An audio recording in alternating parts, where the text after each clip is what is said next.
Hello, everybody. My name is Leno Hernandez, and I'm ready for City Council District 2. I want to thank you all for being here. I want to thank Mr. Langton and Mr. Overfeld for having us here and hosting this event. So I've been an employee for the City of Del Rio for 28 years, going on 29 years. This is more than half of my life I spent. All my experience has been as an employee of the City of Del Rio.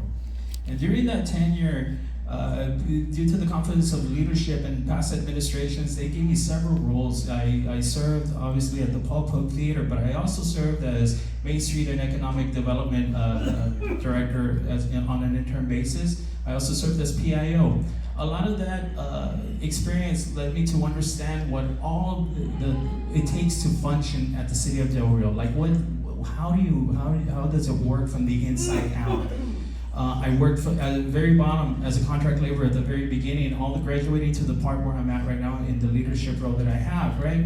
And so I learned about budgeting, I learned about the processes. I also learned how difficult it is to get things done in the City of Del Rio. And so because of that, I feel like I'm uniquely qualified to sit on the council that and provide input and assist the mayor and the rest of the council to move us forward. I've always said this.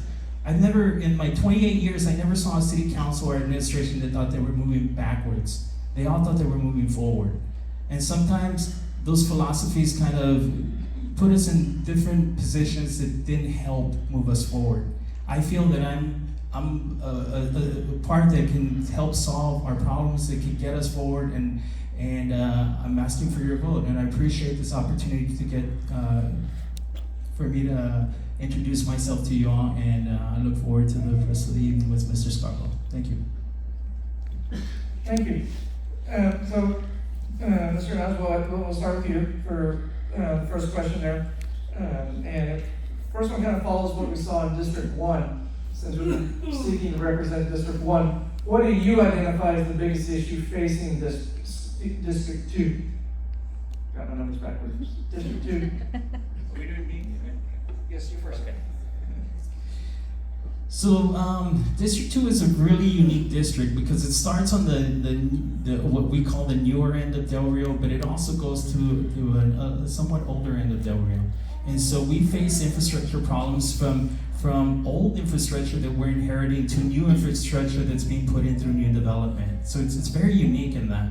I feel that one of the things that's kind of affecting Del Rio as a whole, and District 2 is included on this, is our lack of public safety. So our police department is depleted right now. The main goal of city government is two things: public safety and infrastructure. And right now, we're lacking in both of those. So I would say that the most important concern that we have right now in District 2 is gonna be those two uniquely. Aside from that, most of us that live in District 2 know that there's flooding. Whenever there's rain, all of a sudden there's a little bit more rain than there was before. And if you live in the reservation or any of those areas, good luck getting home, because if you're not home before the rain gets there, you're not getting home. You're gonna have to wait a bit. And so those are the simple problems that we need to find solutions for. And I think I would focus on those three things to begin with District 2. Thanks, sir. Mr. Scarbo, same question. What do you identify as the biggest issue facing District 2?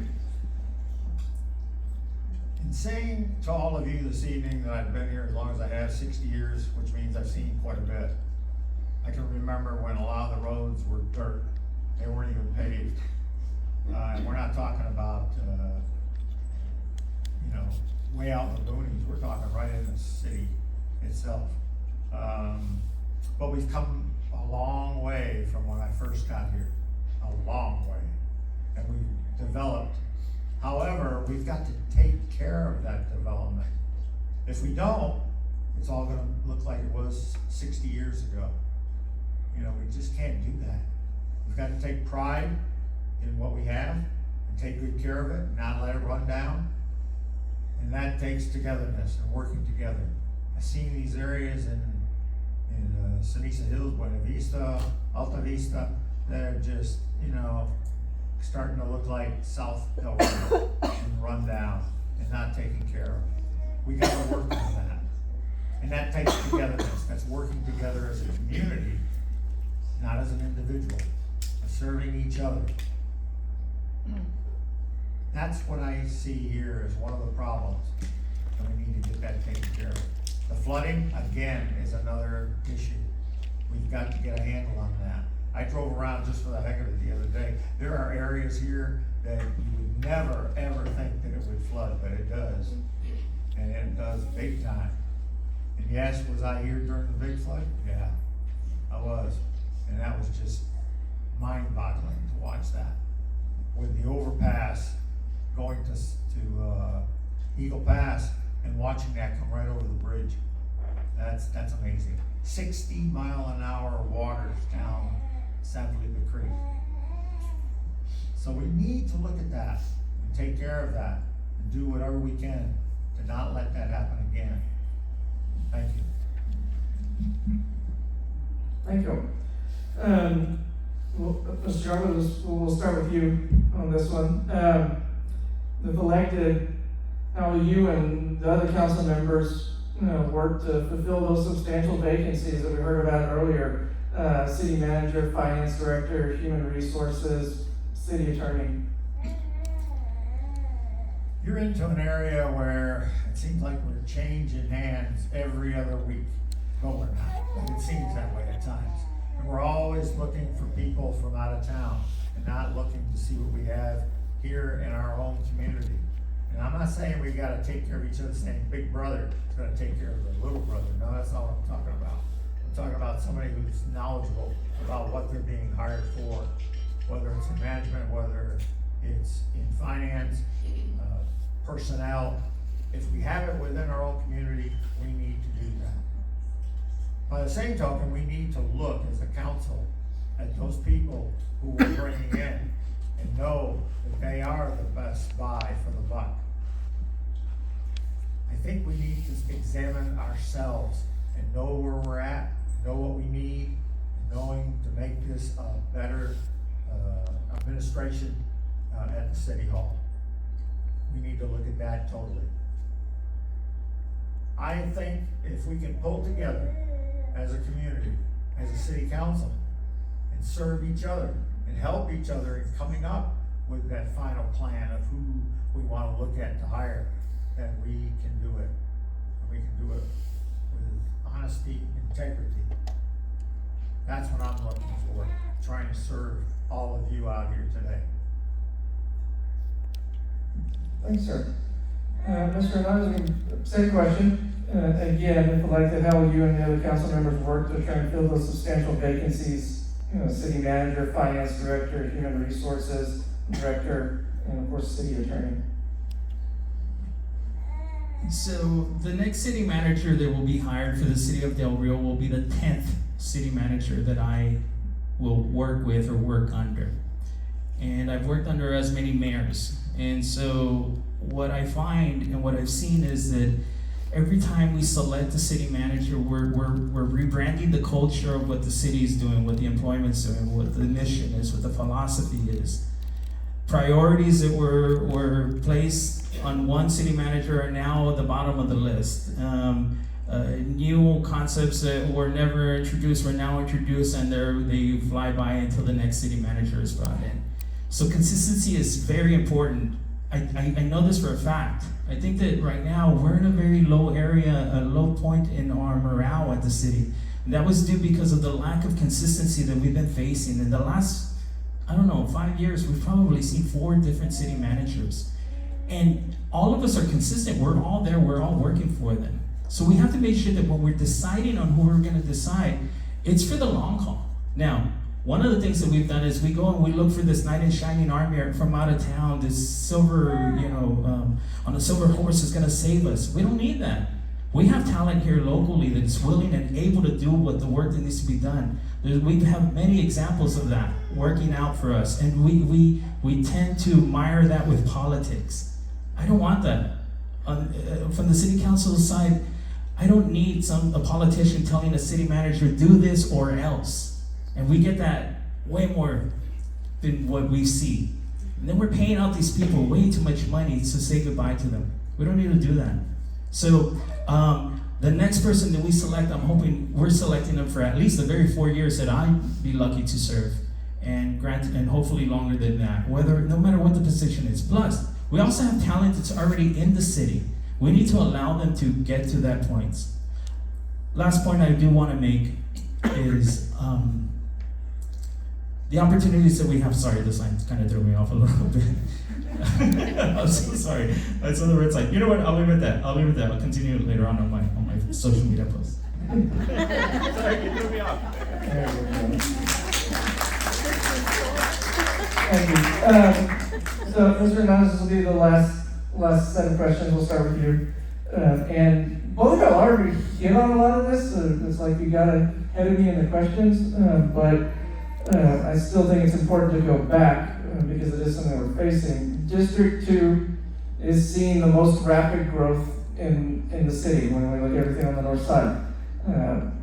Because of that, how will you advocate and work with city manager to ensure that infrastructure meets demand? And when we say infrastructure, we're talking water, sewer, police, fire protection, those things that cities are required to provide. Yes, sir. The point I wanted to make was during the last couple of previous administrations, we made our government a little top heavy. I think we need to do more with what we have than what we want, and that's the point I wanted to make. As far as public safety, we need to find new revenues. Okay, all of us want everything.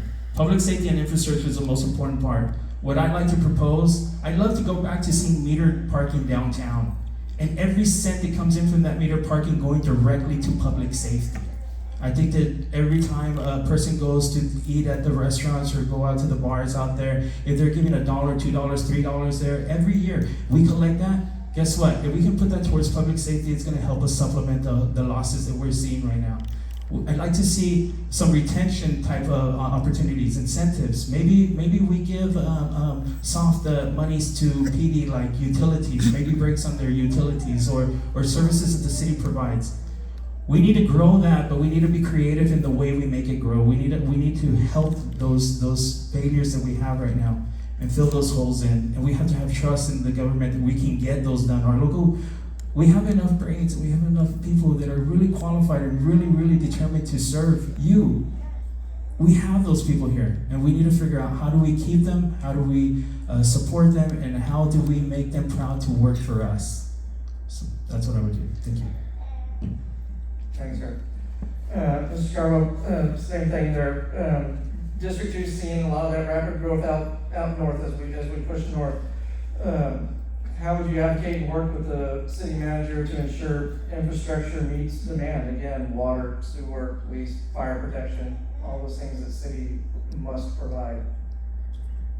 Sometimes I look at this and think, boy, we're really outgrowing ourselves. You know, it's like the person who has the house and has all the rooms and everything, and they say, I just don't have enough space, but they can get a house twice that size and still don't have enough space because they keep filling it and filling it and filling it. And that's what we're doing within the community. We keep building and building and building. Am I against that? No, not at all. But I know we need to think about it a little more, that it's more in depth, because we're talking about the infrastructure, we're talking about the water, the electric. We need to look at these things and be able to afford them in support of the people. Have the right fire station built in the right area so it can fight off any fires that may occur out there. The city is growing. It's growing unbelievably.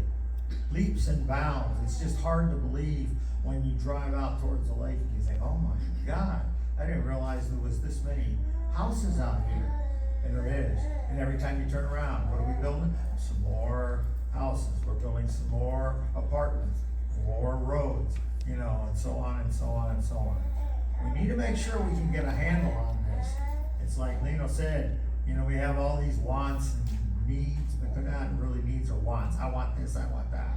So we need to look at that and make sure we know what we're doing. Have a plan down and don't outgrow it too fast, and just keep on going to support all of you, ourselves here in Del Rio. Thank you. Thank you, sir. So we'll get into closing statements. Mr. Scarbo, you'll be first. You'll have your 2 minutes for your closing statement. As I said, I I didn't, Del Rio didn't choose me. I came here by way of the United States Air Force, and I fell in love with it. And I like Del Rio. I love Del Rio. And I really don't want to leave it. I'm gonna die here. There's no ifs, ands, or buts about it. Now, my wife has different thoughts about that, but, and, she may tell me that you are gonna die here. I'm gonna make sure. But, no, I do. I do like Del Rio. It's a nice, close, easy going, wonderful community, full of friends and neighbors and to help each other. It's not the hustle and bustle, although I must say, trying to get across Veterans Boulevard nowadays, I tell my kids this all the time, San Antonio's coming closer and closer to Del Rio. It's gonna be annexed here, it's just amazing. I said that as recent as today. I just couldn't believe it. But I would like to be able to serve the community as best I can in helping it to grow and to be prosperous and to be just one great community on this earth. That's what I would like to do for this community, to serve. Thank you. Thank you, sir. Mr. Hernandez? So I want to thank everybody for coming out today, but not just you guys. I want to thank all the candidates. We both know it's not easy to put our name on that piece of paper and ask for your confidence and your vote. And so I appreciate each and every one of you who decided to do that. A lot of you are my friends, and I hope that we continue to be friends no matter what the results are. Leadership matters. And so I feel that the next city council is going to be able to define the next 4 years of leadership and what Del Rio looks like. Del Rio, the citizens deserve the trust. I mean, we need to earn your trust. We need to earn your sense of pride that you know that we're serving you as to the best of our ability. We also need to give that sense of pride to the people who are working, the boots on the ground, the guys that are filling those potholes and working every day in the sun for you guys. Those people, they deserve us to work as hard for them as we're asking you all to trust in that work. And so, communication matters. Culture matters. We need to define what that culture looks like for the next 4 years, and I'm hoping to be a part of that. My name is Leno Hernandez, and I'm running for District 2 and City Council, and I tell people all the time, I will do my best for you every single day, and so I hope to earn your vote today. And again, I want to thank Mr. Scarbo for signing up and running with me on this campaign, and I know that no matter what, you're going to be in good hands. So God bless you guys, and thank you very much.